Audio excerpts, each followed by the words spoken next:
My name is Carl Anthony, and I work in the automotive industry in Detroit.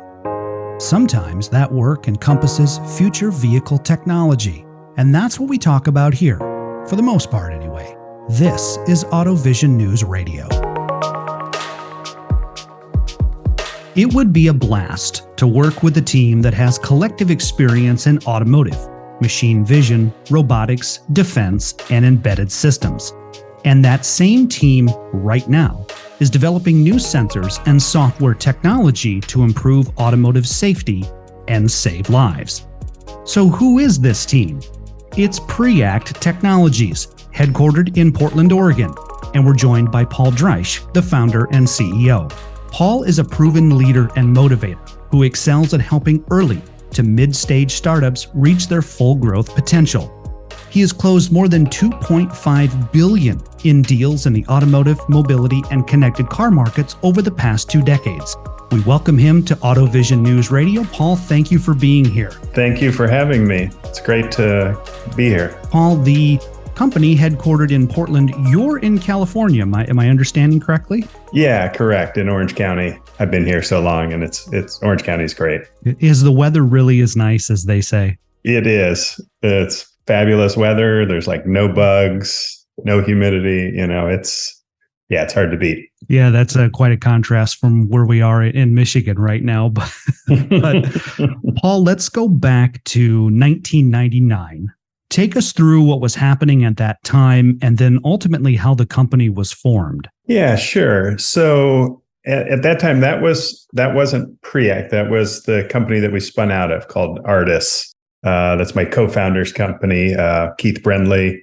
Okay. They're in the Washington, D.C. area. And Keith formed that company after leaving the Rand Corporation, I think, as an analyst, and decided to kind of create his own version. And he focused on really hard problems for the military and DARPA. That is kind of a R&D design house, if you will. Sure. Yeah. So, Paul, in 2019, you come out of stealth mode at CES. Yeah. And by this point, you're working with OEMs and tier one suppliers on ADAS and then pre-crash applications. Mm-hmm. What prompted the move out of stealth mode, and why ultimately did PreAct then enter the automotive market? Good question. A couple answers there. We had been going, the company started kind of mid 2018, and we had kind of a first prototype, if you will, by CES. And we knew too that the kind of self-driving vehicle market, I kind of came out of that area, and so did a couple other folks, my other co-founder, Kurt. And we knew that self-driving was not going to come as quickly as everybody thought. Right. We saw the writing on the wall. It's a much harder nut to crack than people thought. We figured that great technology that people were developing for self-driving vehicles would trickle down into ADAS systems. And so that was kind of the other reason, is like, before all these self-driving companies kind of pivot and try and sell ADAS solutions, we wanted to dip our toes in the water and kind of beat them to the punch. Sure. Let's talk about the company today. We have TrueSense, which is the sensor, then TrueDrive, the brain, and then TrueSim, the design tool. What solutions do they offer the market? Yeah, sure. Well, I'll start at the finish line. So we have 2 products today. They're both fully software definable flash LiDAR, so near field LiDAR. One is more for non-automotive stuff. So we're involved with agricultural tech, smart cities, robotics, things like that. And that's a lower powered unit. And then we have a unit that's focused on automotive.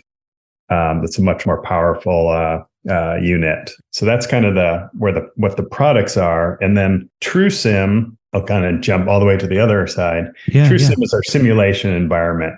So when a customer comes to us, they have some use cases in mind, and they generally, have a vehicle in mind as well. So like, okay, on passenger sedans, we want a side impact pre-crash warning system. So we go, okay, we can then in the simulation environment kind of play around with like where it has the characteristics of our sensor already built in, and then we can kind of move it around the vehicle and kind of compare it to the use cases that the car company or tier one want to accomplish.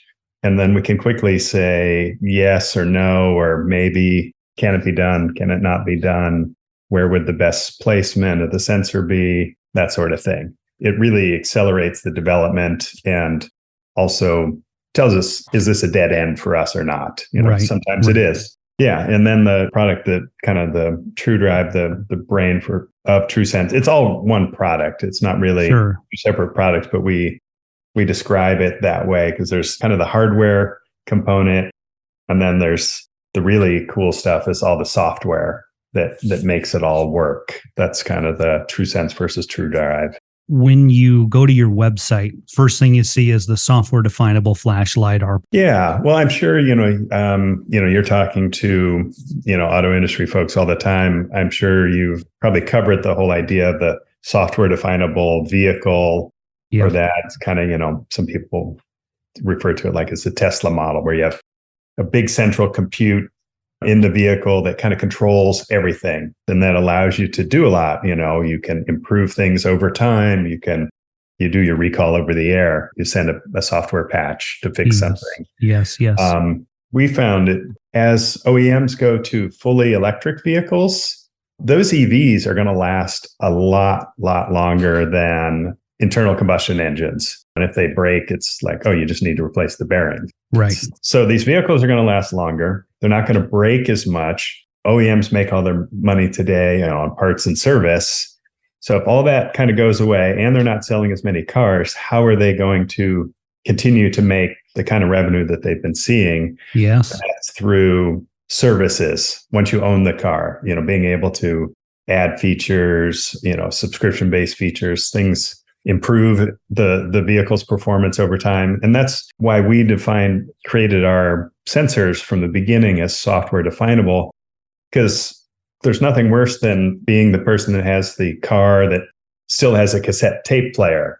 The car can be perfectly good, but I still have some cassette tapes around here somewhere. Yeah. So why have 20-year-old safety technology on your 20-year-old car? Oh, right. When you can keep it up to date over the air. Sure. So we're just helping enable the OEM to kind of meet their goals. All of the transformation in automotive today, and we've touched on it here a little bit, software-defined cars, electrification, ADAS, autonomy. We hear quite a bit lately that we're in a very historic time in the automotive industry, historic transformation. Where do you see everything heading? Yeah, that's a great question. It's definitely a transformative time.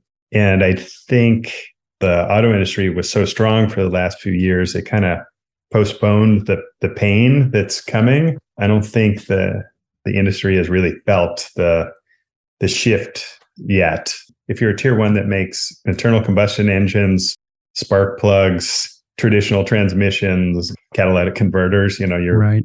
Those guys are already starting to see the writing on the wall. But I don't think self-driving vehicles are going to be around in a big way for quite some time.